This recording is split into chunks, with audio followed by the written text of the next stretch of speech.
All right, so let's go through each of the biomes. Let's start with the tropical rainforest, equatorial, subequatorial regions.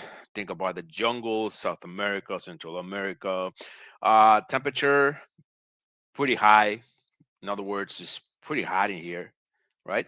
And a precipitation, a lot.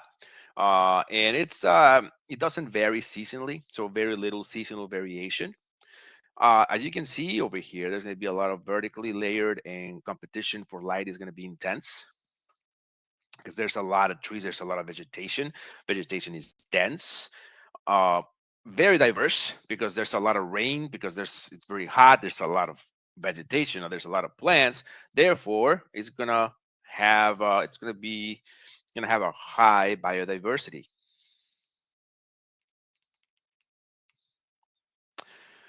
Um, Animals, the animals that live in this area are going to have to be animals that can also live in trees, right? Because there's a lot of trees in this area. So jaguars, sloths, lemurs. So if you look at this picture over here, you see that the tropical rainforests are mostly around this area of the planet. Uh, it's very leafy. It's very lots of plants, lots of trees. Therefore, it's going to be very rainy and very hot, right? And therefore, there's a lot of food, and therefore, there's going to be a lot of different types of um, organisms living in this area. The savanna, the savanna is also known as the tropical grasslands. Find them in Africa, South America, Northern Australia. Temperature ranges still kind of pretty hot, uh, but it's mostly like seasonal. Okay, precipitation is also seasonal, so sometimes there's going to be very wet seasons, but there's also an extensive dry season. And in these areas, there's tend to be a lot of fires, which is actually good because it, kind of lets more more grasses to be able to grow, or more plants be able to grow, and it's gonna uh, kind of be able to get rid of stuff that shouldn't be there. Uh, Makes nutrients, so the soil is kind of rich in nutrients. So fires are actually pretty good in this area. Relatively few trees, right? Do you see many trees here? No. But what do you get to see a lot of? A lot of grass. Okay. So there's a lot of grasses in this area.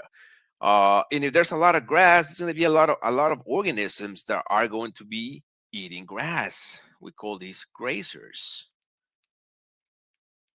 Okay, like wild bees, like zebras, like antelopes, right? And with those, you're gonna end up having also really big mammals, like for example, your lions and your cheetahs and hyenas, right? So um, we're talking, if you look at this picture, again, look at the area where the savannas are found, you see that, well, there's going to be a rain, but it's probably going to be seasonal. There's rain because there's grasses, but maybe not a lot of rain. That's why there's not a lot of trees, right? It's still kind of hot, but maybe not all year long. So that is going to be the savanna. Now, we're going to go to areas that are very dry, very little precipitation. And these are going to be the deserts. Again, around 30 degrees north or south of the equator, maybe very hot or maybe very cold. They're very cold at night, for example. Um, Precipitation, low. And that's really what determines a desert. There's not a lot of rain. And if there's not a lot of rain, look at my picture here. There's not a lot of plants. And if there's not a lot of plants, then there's going to be kind of a low species diversity. So again, low biodiversity in this area. So there's not like a lot of diversity in species. And because they live in the desert, okay, organisms need to have special adaptations. So organisms need to have special adaptations.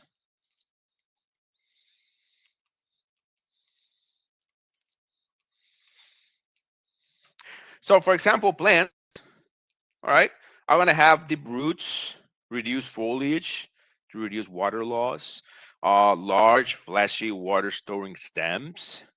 So cacti, for example, mesquite. And animals, well, animals in this area, they also need to have some kind of adaptations to be able to survive the real extreme temperatures, okay, of this area. So they, a lot of them do some burrowing. A lot of organisms are able to kind of come at night and look for food when it's not as hot. Uh, they may have really efficient kidneys because there's not a lot of water, so they cannot lose a lot of water. And we have a bunch of scorpions and ants and beetles and snakes, for example, and lizards. Okay, so if you think of the desert, and again, here's the deserts. See around those areas. Okay, uh, the deserts, low precipitation, so low rain, very little amount of rain, and so there's going to be few plants, fewer plants, and thus less biodiversity. All right, the next one is chaparral. And chaparral, it's not one of the most popular biomes, as you can see from the picture. There's probably rain, but not as much rain to sustain a lot of trees, but maybe a lot of shrubs. So whereas the chaparral is also known the Mediterranean kind of biome, which looks like the Mediterranean. So think about places in the Mediterranean, right? Like probably Greece and those places. Summers also in California. There's chaparral in California. Summer is pretty hot. Winter, fall, spring, cooler. Okay. Precipitation, again, it's very seasonal. All right. Rainy winters, dry summers. That's why this is the type of vegetation that you get. So you get rain, but you don't get as much rain as a tropical rainforest, for example. Type of vegetation that you get. So you get rain, but you don't get as much rain as a tropical rainforest, for example. Dominated by shrubs, small trees. Okay, that means that probably more than grasses, but at least there's some shrubs as well, trees. Probably that rain enough rain to be able to sustain them. Things like vineyards and olives and figs grow pretty well in this area.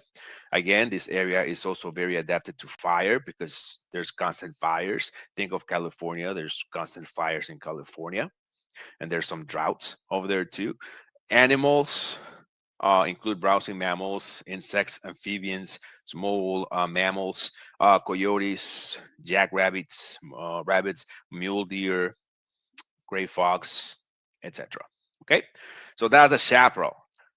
And now, closer to us, we have the temperate grasslands. And again, the word grass, you find the word grass. That means that this area is going to have a lot of grass, which means that you're going to have a lot of grazers, organisms that like to eat grass. And you don't see a lot of trees, right? Almost no trees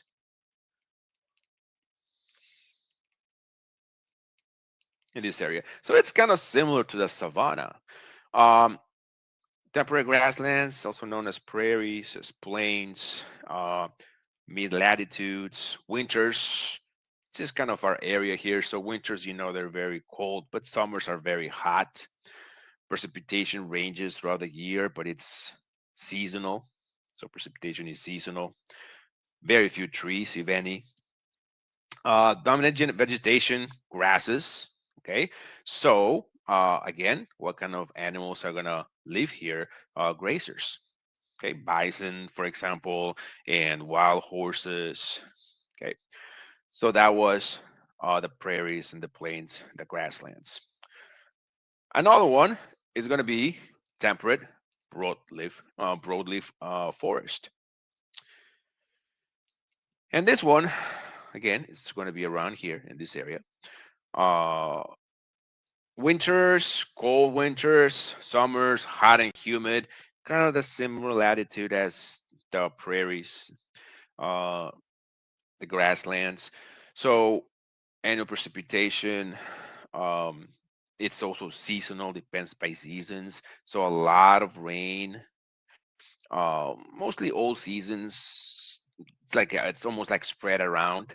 There's snow in the winter, Dominant plants are going to be your deciduous trees, those that shed their leaves in the fall. Um, the ones that we see here all the time. Maple, oak, hickory. What kind of mammals live here? Or deer, raccoons. Um, a lot of the birds that live around this area, they tend to migrate to warmer areas. Okay, so that's a temperate broadleaf forest. Coniferous forests, even higher up, closer to the Arctic, uh, around this area. The largest of the biomes, okay, because it just covers a lot of area. Now, it depends where you're at, which continent. It's called coniferous forest, or it's called the boreal forest, or it's also called the taiga. Winters, I mean, you can look at this, right? What do you see? Cold. The first thing that you see is this place is gonna be pretty cold, probably a big part of the year. So winters are gonna be cold. Summers maybe warmish, warmish, not really hot, but warmish. Annual precipitations through, it's like between 30 and 70 centimeters, but a lot of it comes as snow. Okay, not a lot of trees, not a lot of vegetation, so it's gonna be low in species diversity. What kind of trees do you get to see here? Special ones called conifers. Okay, your pines, your spruce, your fir, your hemlock. What kind of organisms are gonna live here? Well, this is too cold for big parts of the year, right? So you want to have those mammals that hibernate, okay? And some of the birds are going to migrate. So moose, grizzly bears, wolves, red fox, all of those organisms make this their home. And then finally, we have the tundra. And the tundra is very, very, very cold. Uh, Covers expansive areas of the Arctic. I don't know if you're able to see in my picture, but it's like around here. Two types of tundra. This is the tundra I'm talking about is this one.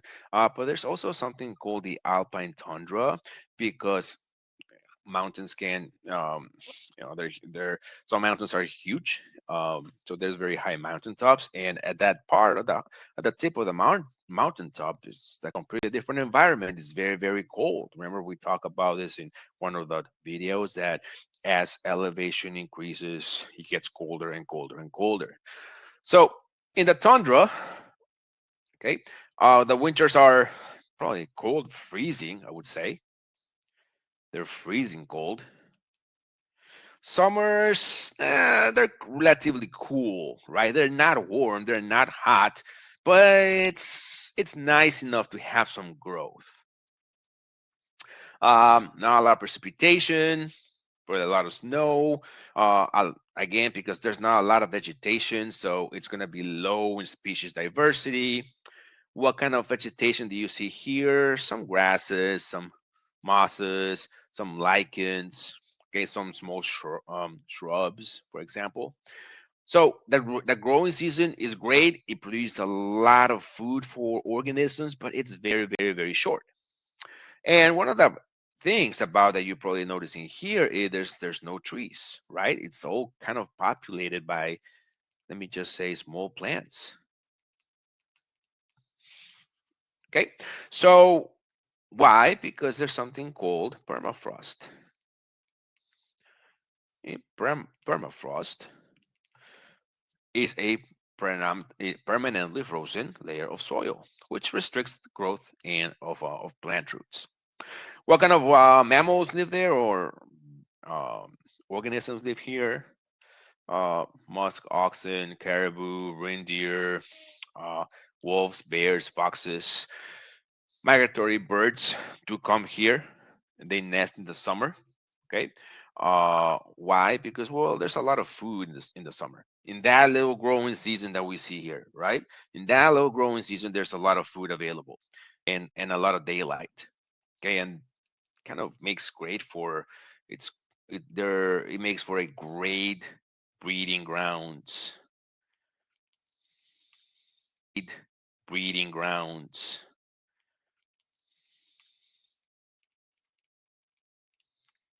Okay, and probably there's also fewer predators around this area. So those were the biomes. Again, when you're thinking about the biomes, think about how hot, how much rain, right? Which is going to determine what type of vegetation, grasses or big trees or trees that lose their leaves or trees that never lose their leaves, but they have special kind of adaptations to that area. Okay, so depending on the climate, we get a specific type of vegetation, which we get a different type of communities in terms of animals and other organisms.